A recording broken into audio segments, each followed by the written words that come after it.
جو مدرسے سرکاری ہیں، دیکھو اپنے یہاں آج ان پر کیسی آفت اور مصیبت آئی ہوئی ہے۔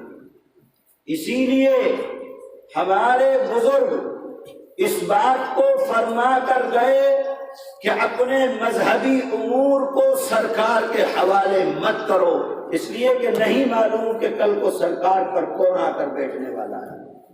جس وقت یو پی اے گورنمنٹ تھی مرکز کے اندر، ارجن سنگھ وزیر تعلیم تھے، ایک بورڈ بنانا چاہتی تھی مرکزی مدرسہ بورڈ کے نام سے یو پی اے گورنمنٹ۔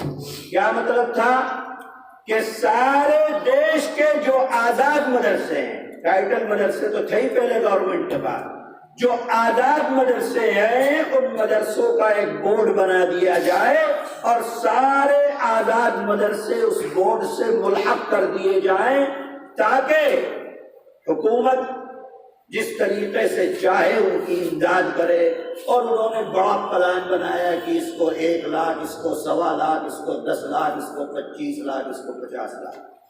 میرے بھائیوں، اس وقت صرف اور صرف جمعیت علماء ہند اور جمعیت علماء ہند کے صدر محترم حضرت مولانا سید ارشد مدنی دامت برکاتہ اس پروگرام کے اندر تشریف لے گئے جو گورنمنٹ کی طرف سے پروگرام کیا گیا، اور حضرت نے فرمایا اس پروگرام میں ارجن سنگھ برابر میں بیٹھے ہوئے ہیں کہ میں آپ سے یہ پوچھنا چاہتا ہوں، آپ مرکزی مدرسہ بورڈ بنا رہے ہو، آپ کہتے ہو شیخ الحدیث کی تنخواہ یہ ہوگی، فلاں کی تنخواہ یہ ہوگی، مدرس کی تنخواہ یہ ہوگی، جو کلرک ہوگا اس کی تنخواہ 25,000 اور 30,000 ہوگی۔ آپ جو دنیا کے سپنے دکھا رہے ہو، ارجن سنگھ آج تم اس کرسی کے اوپر بیٹھے ہوئے ہو، 2 سال رہ گئے الیکشن کے، آپ مجھ کو یہ گارنٹی دو کہ 2 سال کے بعد پھر تم اسی کرسی پر آ کر بیٹھ جاؤ گے۔ تم 2 سال کی گارنٹی نہیں دے سکتے ہو۔ اور حضرت نے فرمایا کہ میں اپنے دل کے اندر یہ جذبہ رکھتا ہوں کہ میں ان مدرسوں کو قیامت تک اسی طریقے سے چلاتا رہوں۔ مجھ کو تمہارے امداد کی کوئی ضرورت نہیں ہے، تم اپنا مرکزی مدرسہ بورڈ کا منصوبہ اپنے اندر رکھو۔ مسلمانوں کا مدرسہ، مسلمانوں کی مسجدیں، یہ ان کی دنیا کے لیے نہیں ہے، یہ ان کی آخرت کے لیے ہے۔ مسلمان اس مدرسے سے، علماء اس مدرسے سے دنیا کمانے کے لیے اس کے اندر نہیں لگے ہوئے ہیں، منصب کمانے کے لیے نہیں لگے ہوئے ہیں، جائیدادیں بنانے کے لیے نہیں لگے ہوئے ہیں۔ ان کا مقصد صرف یہ ہے کہ اللہ کے دین کی مدد ہو جائے، اور اللہ کے یہاں کل جب پہنچے تو سرخ روح ہو کر اللہ کے دربار میں پہنچے۔ اس سے زیادہ علماء کا کوئی مقصد نہیں۔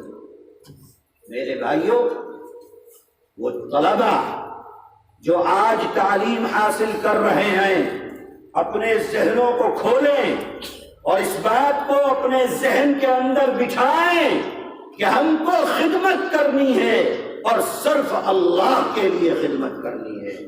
جو کچھ میسر ہوگا مقدر کے اندر وہ ملنے والا ہے، وہ کوئی ہم سے نہیں چھین سکتا، وہ کوئی ہم سے نہیں لے سکتا۔ جو ہمارے مقدر کا ہے وہ ہم کو ملے گا۔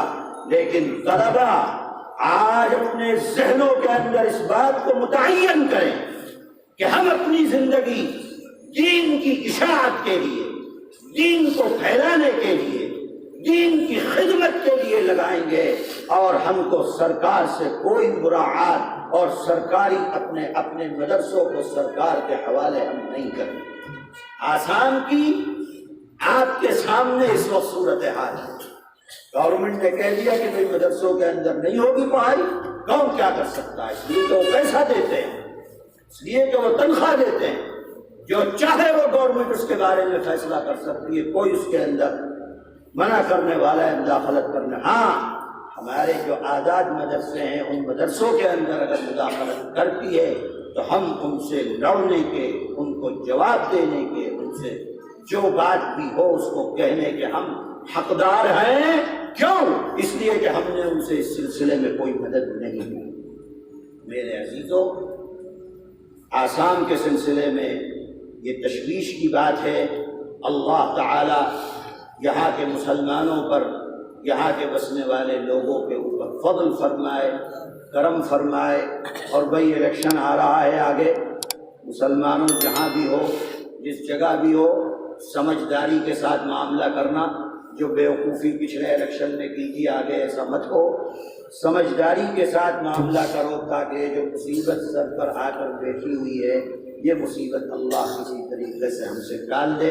اللہ تعالی ہم تمام کو اپنی مرضیات پر چلنے کی توفیق عطا فرمائے۔ وآخر دعوانا ان الحمد للہ رب العالمین۔